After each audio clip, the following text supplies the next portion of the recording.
आज से, बल्कि अभी इसी वक्त से मेरा और तुम्हारा कोई ताल्लुक नहीं। सब खत्म हो गया, सब खत्म। आती जाती सांसें हैं, जलते बुझते नाते हैं, दूर दूर रहने से साए सूख जाते हैं, दर्द के अंधेरों में हाथ छूट जाते हैं, उम्र भर के ये बंधन पल में टूट जाते हैं, पल में टूट जाते हैं। हमार को क्या हो गया है? मेरे साथ ऐसा क्यों कर रहा है? क्या वाकई मुझे हमार छोड़ देगा?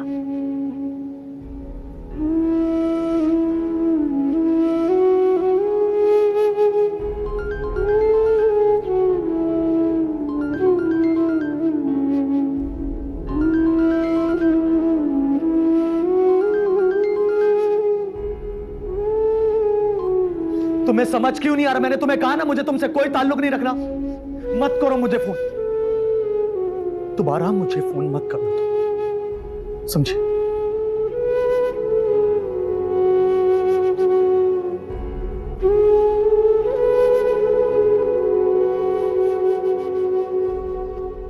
अम्मा,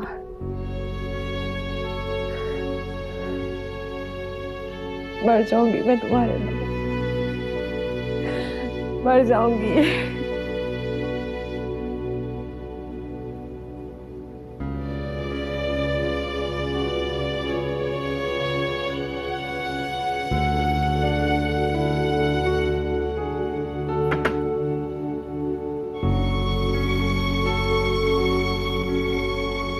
उम्र भर के ये बंधन पल में टूट जाते हैं, पल में टूट जाते हैं।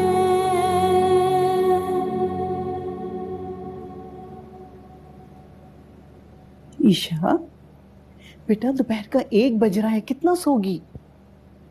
ईशा मेरा बेटा, ये आदतें बदलो। ससुराल की हो रही है, वहां नहीं चलने वाली ये आदतें।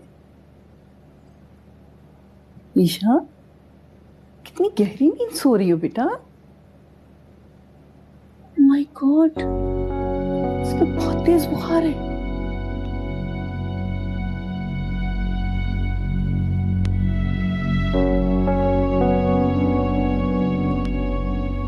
ये नाजिया, मैं दवाएं तो ले आया हूं, इसे कुछ खिला के तो मेडिसिन दे दो। मैंने कौसर से कहा तो है सूप बनाने के लिए, वो बना कर ले आए तो मैं दे देती हूँ। ठीक है।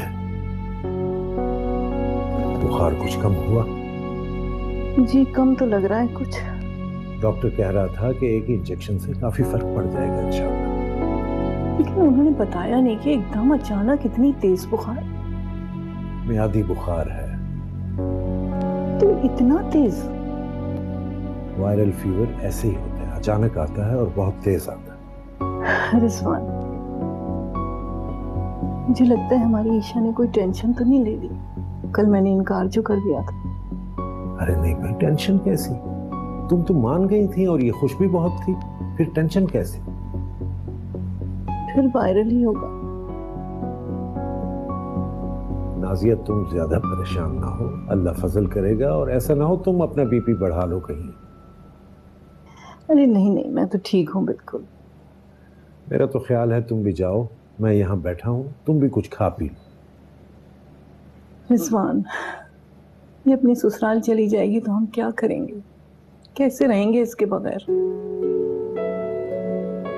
नाजिया, बेटियों को तो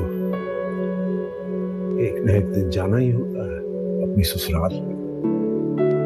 वालिदैन की दुआ तो यही होती है कि वो जहां भी जाए खुश रहे। अल्लाह मेरी बच्ची को हमेशा खुश रखे, दुखों का साया भी इस पर कभी ना पड़े।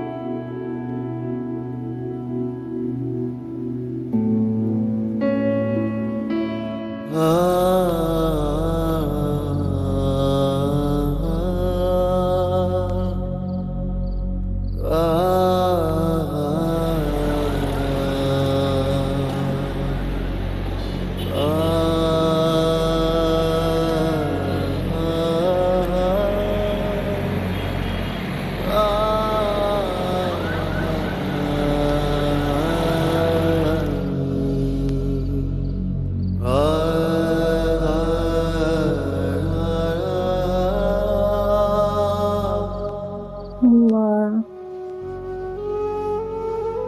नहीं रह सकती है तुम्हारे बगैर। सिर्फ तेरे, सिर्फ तेरे। मर जाऊंगी तुम्हारे बगैर,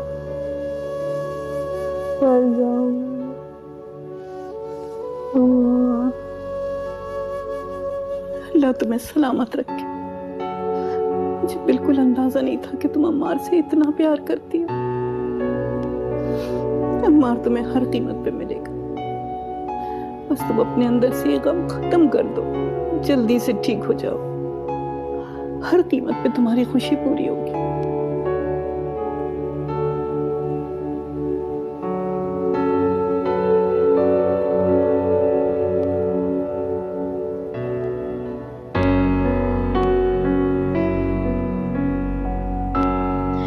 अभी तक फोन बंद है भाई का। पता नहीं किधर रह गया, तो मुझे भी टेंशन हो रही है। मुझे भी घबराहट। भाई आ गए। अमार, कहाँ थे तुम? तुम्हारा फोन भी ऑफ था। वो या मैं साइड पे था, वहाँ सिग्नल्स का प्रॉब्लम था। हाँ, तो कम से कम बता तो देते ना। सॉरी अब याद नहीं रहा। तुम्हें कोई परेशानी? नहीं, मुझे कोई परेशानी नहीं।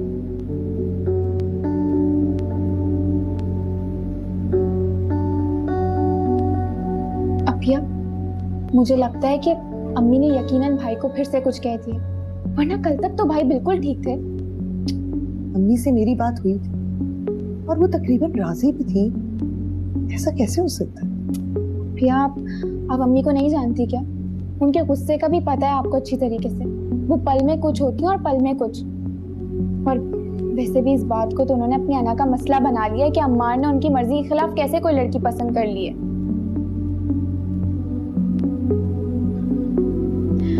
अच्छा, आप जाएं और अम्मी को देख लें, वो कब से कमरे में बंद है। खामखा अपनी तबीयत खराब कर रही है जिद में आकर।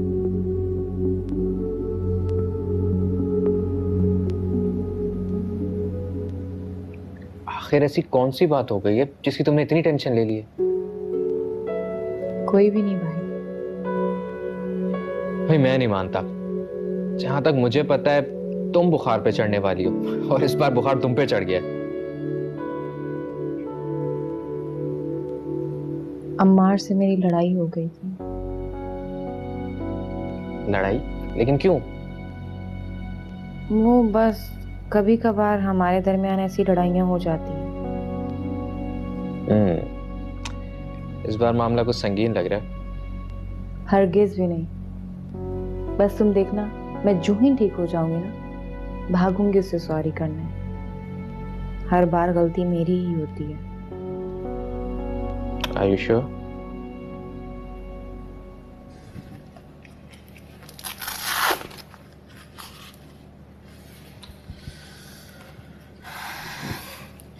अम्मी, आपका बीपी फिर हाई है। आप क्यों इतनी टेंशन्स लेती हैं? कैसे ढालूं इसे पर? मेरे इर्द गिर्द जो हो रहा है तुम्हें नजर आ रहा है ना। कोई एक मसला हो तो इंसान हल कर लेता है, यहाँ तो इतने सारे मसले हैं, अमार का, सबोही का, तुम्हारा, और मैं कुछ नहीं कर पा रही।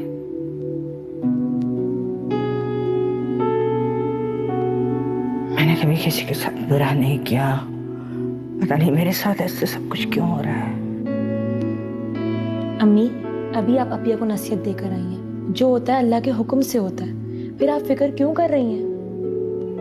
मुझ में हिम्मत नहीं रही बेटा, अब बर्दाश्त नहीं होता। अम्मी ऐसा मत कहें, आप हमारी ताकत हैं। अगर आप हिम्मत हार जाएंगी तो हमें हिम्मत कौन देगा? हिम्मत तो मुझे करनी पड़ेगी, मेरी जिम्मेदारियां जो बढ़ गई हैं। अम्मी, सबका नसीब उसके साथ जुड़ा होता है, और जब आपकी दुआएं हमारे साथ होंगी तो सब अच्छा ही होगा। तुम्हें पता है, तुम मेरी सबसे समझदार बेटी हो। अच्छा, आप जल्दी से मेरी बात माने और सब कुछ अल्लाह पर छोड़ दें। आप कोई टेंशन मत लीजिएगा। अच्छा,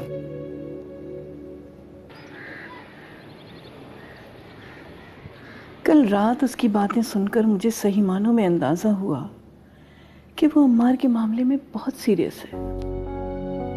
नाजिया, मैंने तो तुम्हें पहले ही बता दिया था। इसकी तबीयत ठीक हो जाए तो फिर बुला लेते हैं एक दिन। ठीक है। और नाजिया, तुम अपने दिल से सारे खदशात, वहम और वसवसे निकाल बाहर फेंको। देखो, अगर इंसान को नापने का मेयार दौलत और स्टेटस होता ना तो हमारी बहू दुनिया की सबसे बेहतरीन बहू होती। ठीक कहते हैं आप।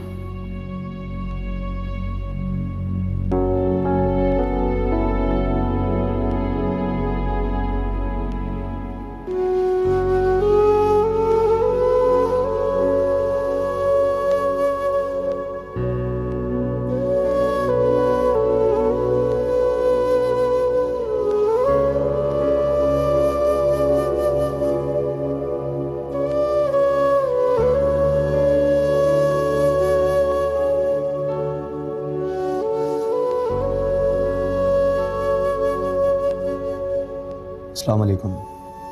वालेकुम सलाम। आज तुम वॉक पे नहीं गए? नहीं, आज दिल नहीं कर रहा था जाने का।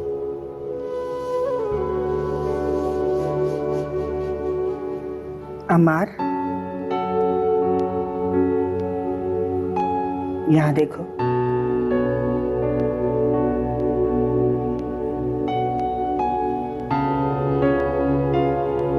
अलिशबा के घर कब जाना?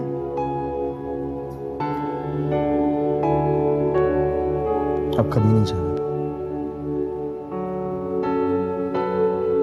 क्या मतलब?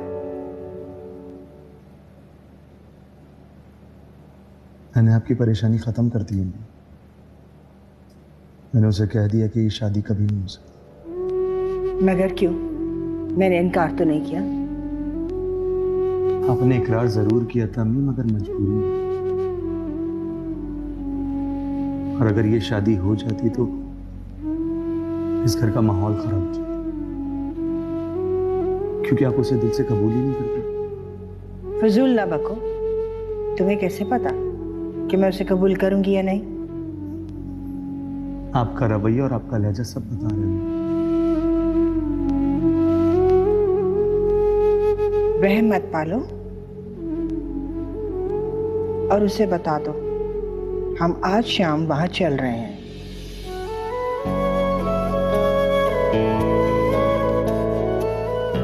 मगर अम्मी, अगर मगर कुछ नहीं, उसे टाइम लेकर मुझे बता दो।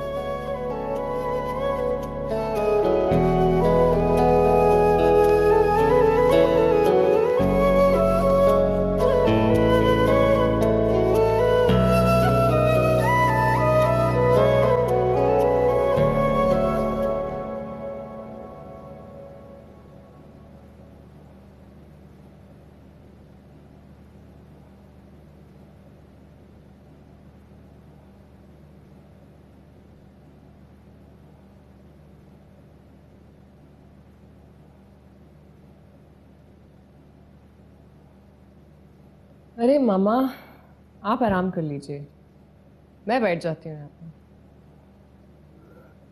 नहीं, मैं ठीक हूँ, तुम जाओ। अरे मामा, आपकी नाराज़गी अपनी जगह, और फिलहाल तो सब कुछ भूल जाइए ना प्लीज़। अच्छा, मैं इसके लिए नाश्ता लेकर आती हूँ, तुम बैठो।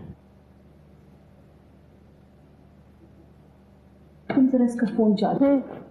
ठीक।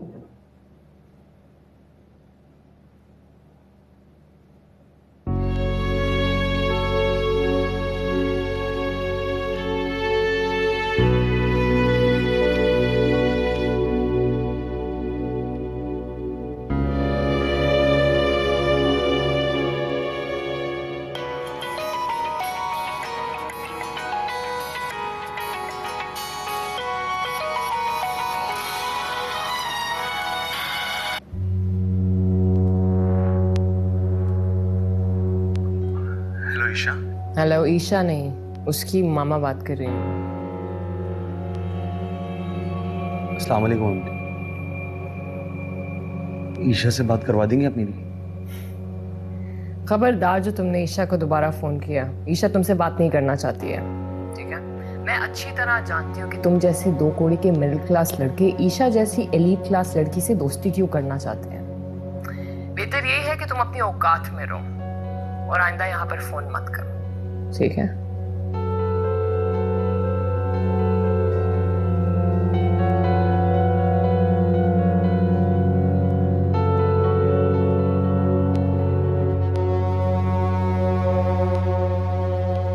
बेचारी ईशा अपनी पहली ही मोहब्बत से हाथ धो बैठी।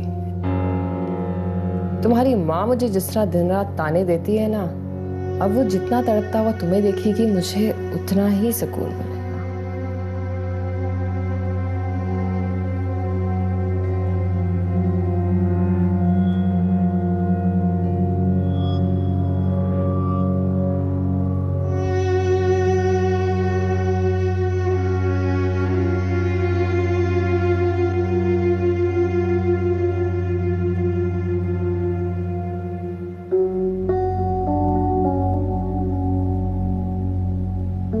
ये ईशा की मामा थी?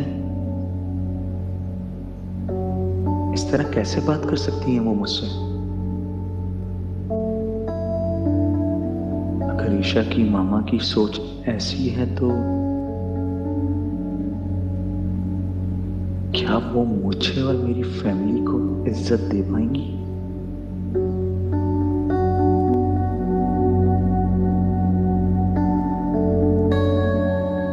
अब क्या परेशानी है?